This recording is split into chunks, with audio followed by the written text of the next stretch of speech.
Rocks are interesting. There are so many different kinds of rocks. Smooth ones, bumpy ones, shiny ones, grainy ones, white ones, orange ones, yellow ones, green ones, gray ones, and even purple ones.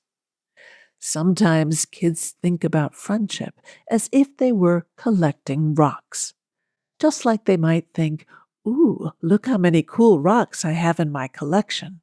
They want to be able to say, "Ooh, look how many cool friends I have in my collection." But you can't just grab a friend and shove them into a box the way you would a rock. Making friends is more like planting flowers.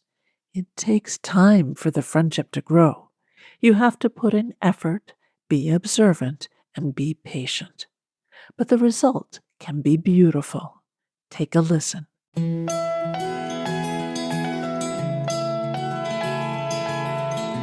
Kids Ask Dr. Friendtastic! Hi there, I'm Dr. Eileen Kennedy Moore, also known as Dr. Friendtastic. I'm an author and clinical psychologist based in Princeton, New Jersey.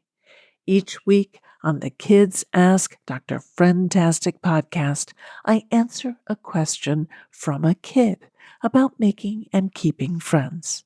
If you have a question you'd like me to answer, you can send it in at drfriendtastic.com/submit. That's drfriendtastic.com/submit. Let's listen to today's question. My name is Ada. I'm 9 years old, and my question is, what's the easiest way to make a new friend? Hi, Ada. Thanks for sending in your question. You've already taken the first step by just wanting to make a new friend. So, how can you help a friendship grow? Well, you need to find people who are good candidates for friendship. Look for someone who's kind, who you see regularly, and who likes to do the same things you do. That's like planting your friendship flower seeds in fertile ground. Choosing people who are likely to respond well to your friendship efforts makes it more likely those efforts will pay off. If you don't see someone in your current groups who seems like a good friendship option, you may need to try to join other groups. What do you like to do that you could do with other people? That might help you find someone who shares your interests. Next, you need to show that person that you want to be friends. This is kind of like watering the friendship flower.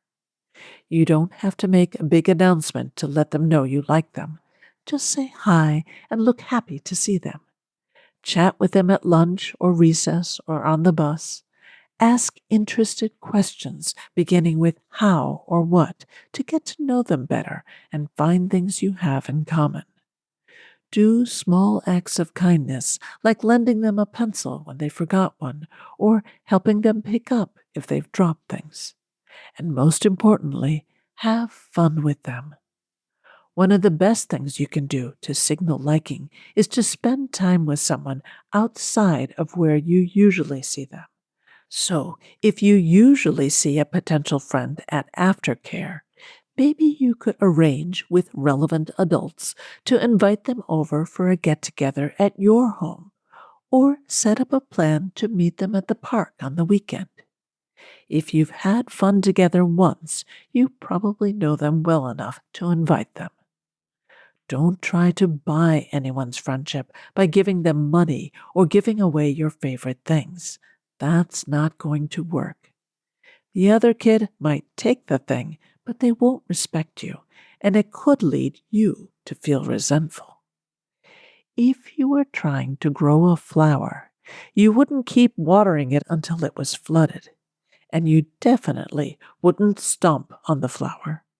You'd look carefully at the flower to see what it needed or wanted. So, when you're growing a friendship, you also need to pay attention to what the other kid needs or wants. Watch for how they respond to your friendly actions. If they respond well, you can continue or maybe do more. If they don't, that's a sign that maybe you're doing too much too fast or approaching them in a way they don't like. Or maybe they're just not interested in being friends with you. That's okay. You have other options. No friend wants to feel controlled, so be open to letting your new friend have other friends. Maybe you can befriend those kids too. This has been Kids Ask Dr. Friendtastic. You can learn even more about friendship through my funny and practical books for kids. Growing Friendships, a kid's guide to making and keeping friends, and Growing Feelings, a kid's guide to dealing with emotions about friends and other kids. They're available through your library or wherever you buy books. Parents, check out my online workshops for kids at workshops.eileenkennedymore.com.